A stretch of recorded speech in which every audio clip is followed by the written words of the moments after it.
Regardez la vie des diocèses avec la Mutuelle Saint-Martin.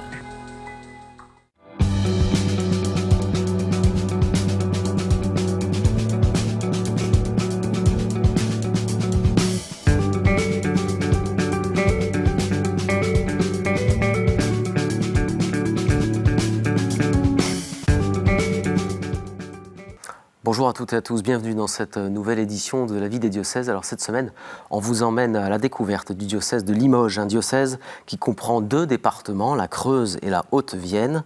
Alors c'est une terre de saints, Saint Martial notamment, évangélisateur du Limousin au IVe siècle et premier évêque, ou encore Saint Léonard. C'est aussi une terre de grandes abbayes, comme l'abbaye de Solignac dont on va parler dans cette émission. C'est aussi une terre actuellement très déchristianisée. Et c'est aussi, pour finir, la terre d'un lieu de mémoire très connu, mémoire difficile, à Oradour-sur-Glane, qui garde les traces d'un massacre de sa population par une unité de la Waffen-SS le 10 juin 1944. Un lieu de mémoire connu dans le monde entier. Alors ce diocèse regroupe près de 500 000 habitants. Le territoire est structuré autour de 30 paroisses pour l'Église catholique. Notons aussi que l'enseignement catholique compte 36 établissements scolaires. Dans ce diocèse, il y a 57 prêtres, dont 31 qui ont moins de 75 ans. À leur côté, le diocèse peut compter notamment sur 24 diacres permanents et 23 religieuses et religieux. Un diocèse de Limoges dont on va parler dans cette émission avec notre invité, Monseigneur Pierre-Antoine Bozo. Monseigneur, bonjour. Bonjour Pierre. Merci beaucoup d'avoir accepté notre invitation pour parler de votre diocèse. Alors donc vous êtes évêque de Limoges depuis 2017. Sur un plan national, vous êtes membre du Conseil de la pastorale des enfants et des jeunes. On peut aussi dire que vous êtes membre du groupe de travail pour la bioéthique au sein de la Conférence des évêques de France. Quelques éléments sur votre parcours biographique. Vous êtes né en 1966 dans l'Orne. Vous avez été ordonné prêtre en 1994 pour le diocèse de Sées, diocèse où vous serez vicaire général à partir de 2015, avant d'être nommé et ordonné évêque de Limoges en 2017. Votre devise épiscopale, « L'amour du Christ nous presse ». Alors je disais en préambule de cette émission, c'est une terre de saints, c'est comme ça en tout cas qu'on l'appelle, mais elle est aujourd'hui largement déchristianisée. Quel est le regard que l'évêque que vous êtes depuis 4 ans dans ce territoire, un peu plus, même bientôt 5 ans, vous portez sur cette déchristianisation ? Oui, c'est un fort contraste, parce que c'est une terre de saints, vous l'avez dit, c'est surtout des saints du premier millénaire. Alors j'aimerais qu'on canonise quelques saints du second millénaire, mais surtout qu'il y ait des saints au 3e millénaire. Et puis, en effet, un territoire relativement déchristianisé. Voilà, des tas de circonstances historiques l'expliquent. Et cependant, la persistance d'un culte des saints assez fort, à travers les confréries qui sont très présentes dans le diocèse. Et puis, alors je suis sûr que KTO m'invitera pour l'occasion. L'an prochain, ce sera une année ostensionnaire en 2023, tous les 7 ans. Grande manifestation, les confréries sortent, c'est ça, ostension, les reliques des saints dont elles gardent la mémoire. Et donc, cohabite à Limoges, dans le diocèse de Limoges, cette tradition assez forte d'un ancrage chrétien, même si ça tourne parfois un peu au folklore religieux. Et puis, en effet, c'est difficile de mesurer cette déchristianisation, mais elle se mesure, par exemple, vous avez cité le nombre d'établissements scolaires catholiques, eh bien le taux de scolarisation des élèves dans l'enseignement catholique est aux alentours de 7%, vous voyez, ce qui est un taux très bas en France, qui dit peut-être quelque chose de l'histoire de notre diocèse. Donc c'est un constat avec lequel il faut que je fasse, et voilà, c'est dans ce terrain-là qu'il faut annoncer Jésus-Christ aujourd'hui. Alors on sait qu'en ce moment, des adultes en nombre se tournent quand même vers l'Église pour demander le baptême. Qu'en est-il sur votre diocèse de cette réalité-là, et comment, j'allais dire actuellement, dans les conditions qui sont celles d'aujourd'hui, avec encore une pandémie qui est dans les esprits, comment l'accompagnement se fait ? Alors ça, c'est une des grandes grâces de beaucoup de diocèses de France, probablement dans l'Église universelle, mais dans le diocèse de Limoges, chaque année, depuis que je suis là, donc bientôt, un peu plus de 4 ans, une de mes grandes joies, c'est la célébration de l'appel décisif qui va avoir lieu ces jours-ci. Et donc, chaque année, il y a à peu près 25 catéchumènes. Voilà. Donc les circonstances liées à la pandémie, on a appris à s'organiser en fonction de ça, donc ça ne dérange pas trop. Et c'est très très beau de voir ces itinéraires de jeunes adultes y compris d'adolescents. On a aussi spécialisé un catéchuménat pour les adolescents, qui sont vraiment touchés par la grâce du Seigneur, par des chemins qu'on n'a souvent pas imaginés, ce qui est parfois un peu déconcertant, parce qu'on fait des tas de projets pour essayer d'annoncer Jésus-Christ, et puis voilà, les gens ne rentrent pas par la porte, mais par la fenêtre, pas celle qu'on a prévue. Ben, c'est ainsi, le Seigneur nous fait grâce de cette manière-là. Donc, cette terre déchristianisée est une terre où les cœurs, comme partout dans le monde et tout le temps dans l'histoire, restent ouverts, évidemment, à la dimension transcendante qui habite le cœur de chaque homme, et puis surtout au beau mystère du Christ qui nous révèle et le visage de Dieu et qui nous sommes vraiment. Alors on parlait d'abbaye en début de cette émission, on va parler notamment de l'abbaye de Solignac, située à quelques kilomètres de Limoges, une abbaye fondée en 638. Après la Révolution, le site est devenu une usine, et après la Seconde Guerre mondiale... Une usine de porcelaine. De porcelaine, oui. À Limoges, ça ne peut qu'être qu'une usine de porcelaine. En effet. Et alors, je ne fais pas toute l'histoire, mais après la Seconde Guerre mondiale, les Oblats de Marie Immaculée se sont installés dans cette abbaye jusqu'en 1990. C'était leur scholastica. Ils y formaient ceux qui partaient en mission ensuite. Jusqu'en en 1990, où ils ont dû définitivement quitter ce lieu. En 2011, le site a été racheté par le diocèse. Et après l'abandon de plusieurs projets de revitalisation, en juin 2021, l'abbaye a finalement été mise à disposition des moines bénédictins de Saint-Joseph de Clerval, qui sont basés à Flavigny-sur-Ozerain. 10 moines qui se sont installés le 28 novembre dernier pour y fonder le prieuré Saint-Joseph. Une installation alors bien accueillie par certains, un peu moins parfois par d'autres. Je vous propose pour bien le comprendre de le découvrir avec ce reportage. On regarde.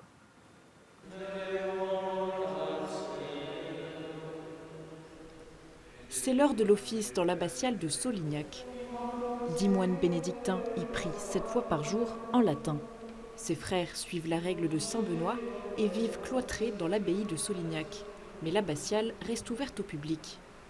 L'installation des moines, en novembre dernier, a créé une polémique. Pour Pascaline, qui habite la commune, le principal point de discorde est l'accès à des terrains appartenant à l'abbaye. Lors de la dernière mandature où j'étais conseillère municipale, ces terrains ont été prêtés par l'abbaye avec une convention de manière à ce que la municipalité puisse jouir de ces terrains pour des manifestations, pour accueillir les enfants.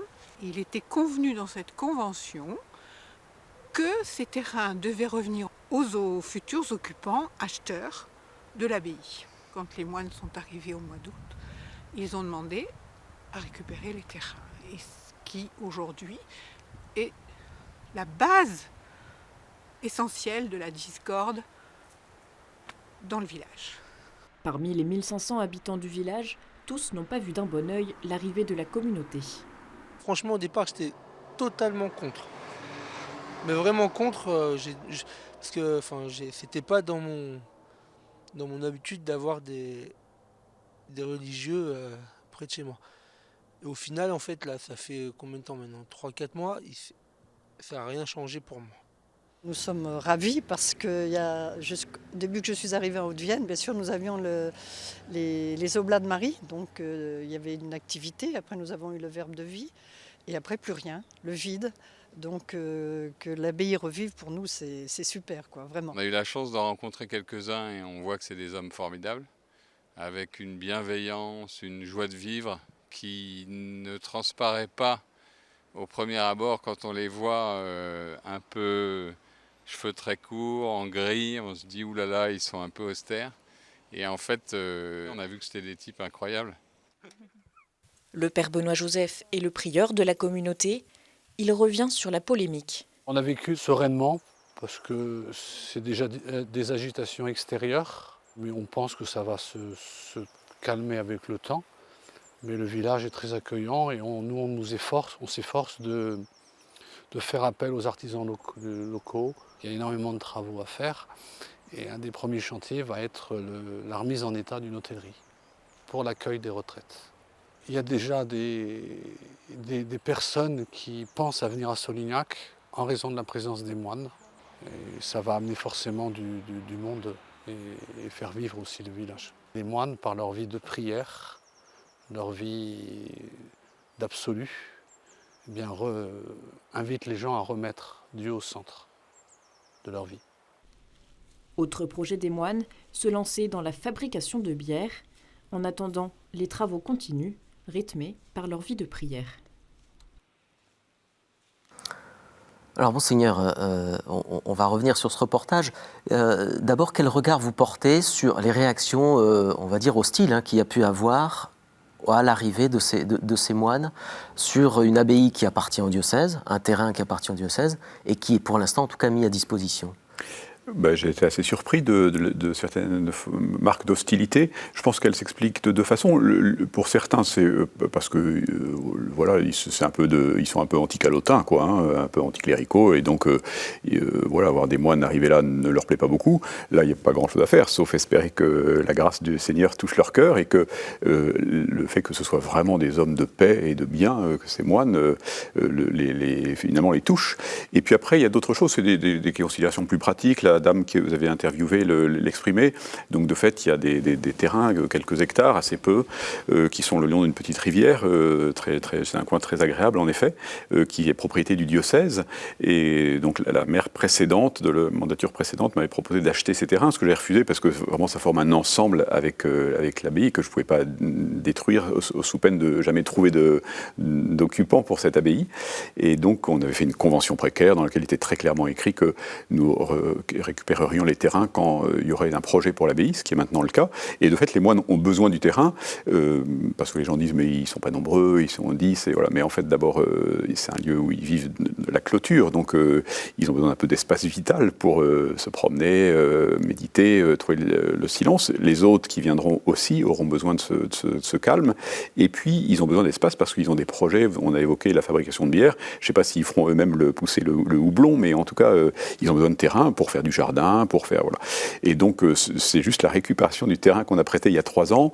Il y a un très joli petit pont médiéval, un pont roman qui enjambe cette rivière, la Briance, avec la forêt derrière. Enfin, il y a plein d'espace tout autour. Avant cela, quelques événements vide-grenier, etc., se passaient ailleurs.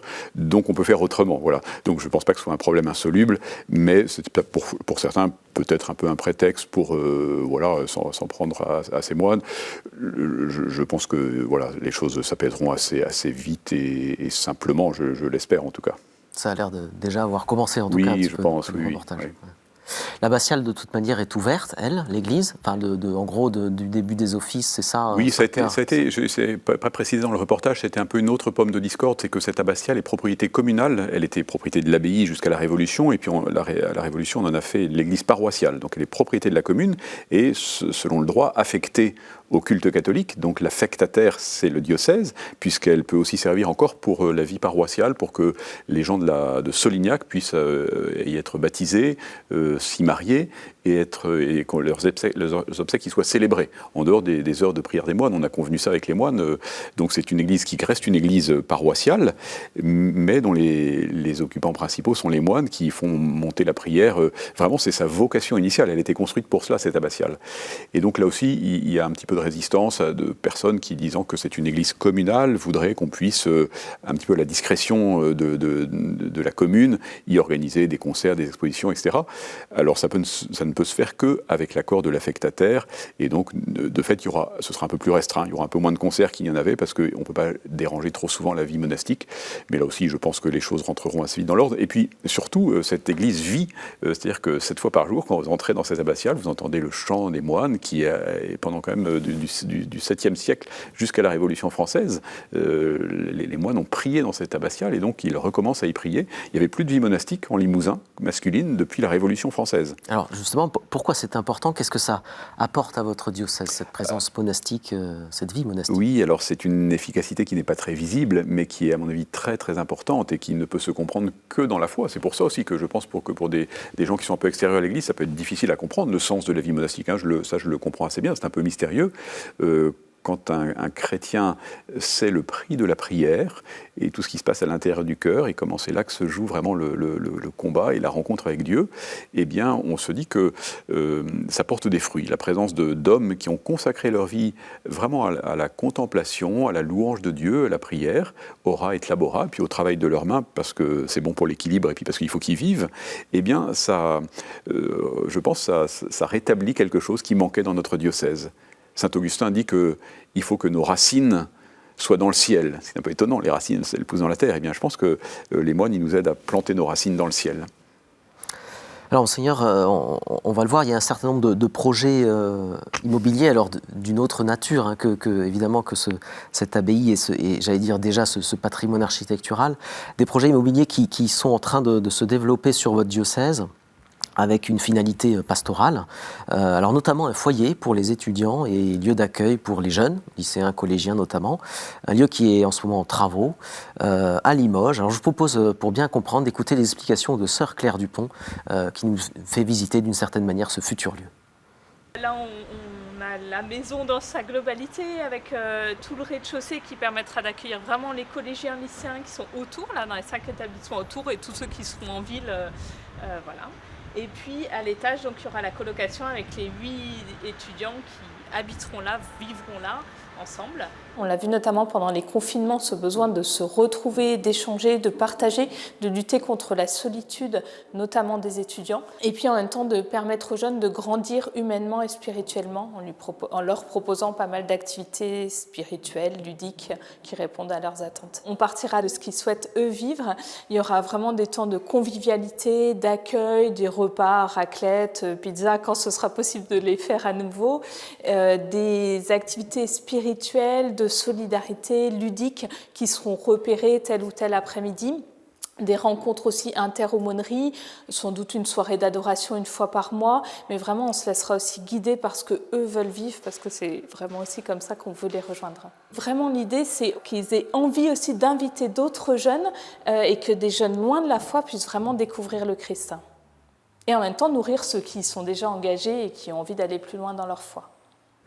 Oui, alors Monseigneur, on vient de le voir à travers ce reportage, un des exemples un de vos projets immobiliers au sein du diocèse à finalité pastorale.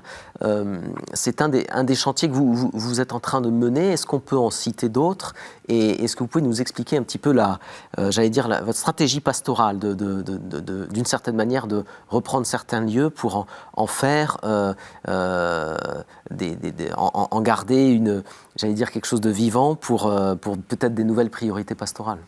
J'ai découvert en devenant évêque qu'au fond se conjuguaient des soucis extrêmement temporels. Un diocèse, c'est un peu une entreprise aussi, et donc il y a une question de gestion immobilière. C'est un grand patrimoine ancien dont nous héritons.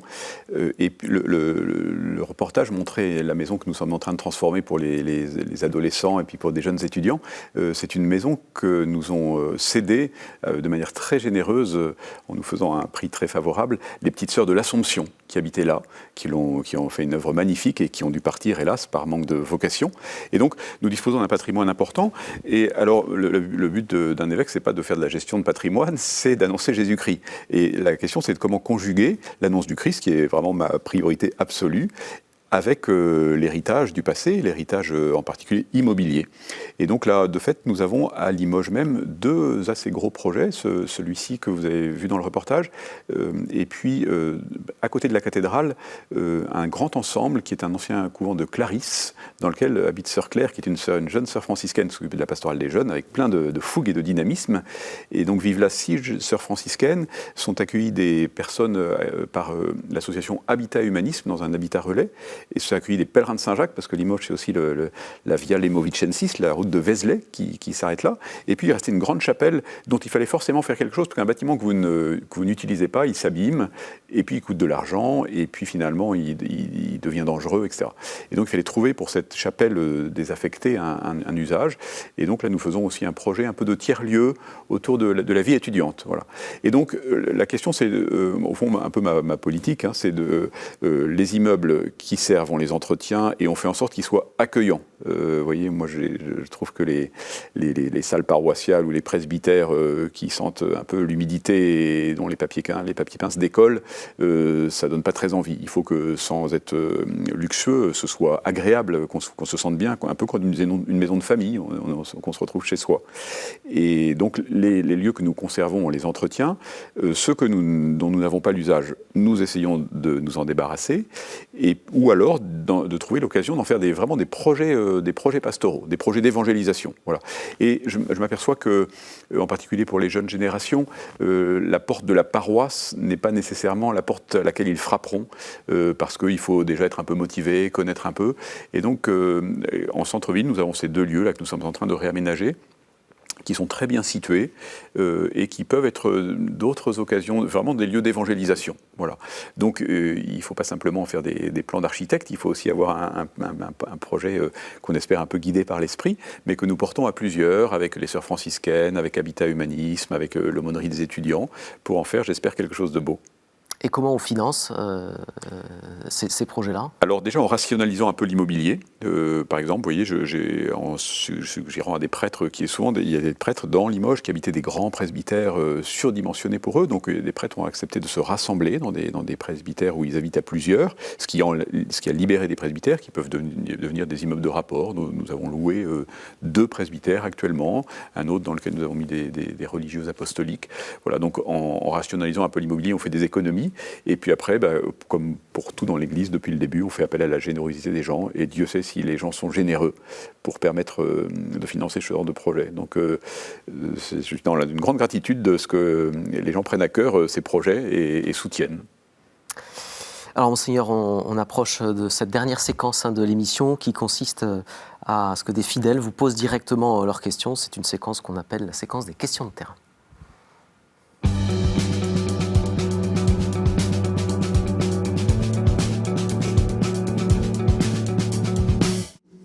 Et une première question qui vous est posée par Agnès Martin. Je voudrais vous poser cette question dans le cadre de la semaine de prière pour l'unité des chrétiens. Y a-t-il des signes qui peuvent nous encourager, nous les fidèles, qui chaque année prions et nous essayons de le faire dans la mesure du possible? Je voudrais vous demander s'il y a des signes qui peuvent nous encourager à persévérer dans cette voie, sachant que nous pouvons avoir la tentation de baisser les bras. Merci Agnès de cette belle question et de ce souci de l'unité des chrétiens. C'est de fait une problématique qu'on a peut-être eu tendance finalement à finir par abandonner en ne voyant pas beaucoup les progrès dans l'unité des chrétiens, l'unité de l'Église. Alors, pour répondre à Agnès, je pense que sans que ce soit une pirouette, le grand signe qu'on voit, c'est le signe de Jésus, qui prie son Père pour que ses disciples soient un. Donc ça, c'est un signe toujours actuel et toujours vivant. Donc Jésus continue au fond de se donner pour l'unité du corps, de son corps. Voilà. Et puis, à Limoges, le dialogue écuménique est réel. Alors surtout avec l'Église protestante unie de France, nous avons de très bonnes relations, nous travaillons beaucoup ensemble pour du dialogue interreligieux déjà, mais aussi entre nous. On a organisé par exemple au temple de Limoges cette année la lumière de Bethléem, voilà une belle initiative des scouts. Donc il y a en tout cas le dialogue est vraiment à l'œuvre et la fraternité réelle. Je m'entends très très bien avec le pasteur de l'Église protestante unie. C'est parfois un petit peu plus laborieux avec les églises évangéliques, avec lesquelles on essaie d'entretenir des liens. Mais surtout, je crois que les signes, plus largement que dans les frontières du diocèse de Limoges, on les voit par les soucis quand même récurrents qu'ont eu les papes jusqu'au pape François de ce travail de l'unité. Et je crois qu'il y a des grands pas qui sont faits dans le dialogue avec l'orthodoxie en particulier. Et j'espère qu'on verra des fruits un petit peu visibles sans tarder. Mais donc je voudrais encourager Agnès à continuer de prier pour l'unité et à œuvrer pour l'unité. non seulement des chrétiens non catholiques, mais l'unité des catholiques eux-mêmes, ça n'est pas rien, c'est un sacré défi. C'est une mission importante de l'évêque dans laquelle enfin voilà, je mets beaucoup d'énergie parce que c'est un de mes gros soucis. Et Agnès peut prier aussi pour cela. Une deuxième question qui vous est posée par Éric Bonneau. Monseigneur Bozo, j'aurais une question à vous poser. J'aurais aimé savoir où en sont les vocations actuellement. Est-ce qu'il y a une reprise des vocations dans les monastères ou dans les communautés religieuses? C'est la grande inquiétude de notre époque. Alors, je n'ai pas beaucoup de statistiques à offrir à Éric sur les vocations dans la vie monastique. Ce que je peux dire simplement, c'est que ça fait le lien avec notre sujet de Solignac, c'est que si l'abbaye de Flavigny-sur-Ozerain a fondé à Solignac, c'est qu'ils ont eu régulièrement des vocations, ce qui fait que l'abbaye est devenue trop petite et qu'ils ont eu besoin de fonder. Donc oui, il y a des vocations, pas de manière massive, hein, il y a beaucoup d'abbayes qui sont vraiment dans des situations un peu critiques par manque de vocation, mais le Seigneur continue d'appeler et Éric peut continuer de prier pour cela. Et une troisième et dernière question du Père Vincent Poitot, curé in solidum de la paroisse Saint-Jean-Paul II à Limoges. Monseigneur, j'ai une question à vous poser. Nous savons que vous avez une certaine charge à porter, mais la question qui me vient comme ça, c'est qu'est-ce qui vous rend profondément heureux dans votre tâche d'évêque? Quelle est la joie qui vous permet de passer au-dessus de toutes les difficultés? Merci Père Vincent pour cette belle question de fond et assez personnelle. Je dirais deux choses spontanément. C'est un peu c'est Jean-Baptiste, quoi. Ma joie, c'est d'être l'ami de l'époux. C'est l'amitié avec le Christ, hein, qui est la joie profonde, une joie spirituelle, mais pas que, qui me donne un regard sur la situation, sur les événements, sur le monde, sur moi-même, pauvre pécheur, de réconciliation. Voilà. Et puis ma joie, c'est aussi le nombre extraordinaire. On disait que c'était un diocèse déchristianisé. Moi, je fréquente à longueur de journée des catholiques qui, souvent de manière très discrète, aiment l'Église, la servent, prennent des initiatives, servent leurs frères. Et ça fait ma joie. Donc dès que je fais des visites pastorales, je rentre dans l'action de grâce de toutes les belles choses que j'ai vues. Donc ça, ce sont des joies peut-être qui sont un petit peu un privilège de l'évêque, parce que j'ai une vue très étendue de beaucoup de belles choses. Merci Monseigneur, c'est la fin de cette émission. Merci beaucoup d'avoir répondu à nos questions. Avec grande joie. Merci à vous de l'avoir suivi. Alors si vous souhaitez en savoir plus sur le diocèse, je vous invite à aller sur le site internet du diocèse dont l'adresse s'affiche en bas de votre écran. Si vous voulez revoir cette émission et bien d'autres, écoutez, allez sur notre site internet de KTO, ktotv.com. Je vous remercie pour votre fidélité et je vous dis à très bientôt.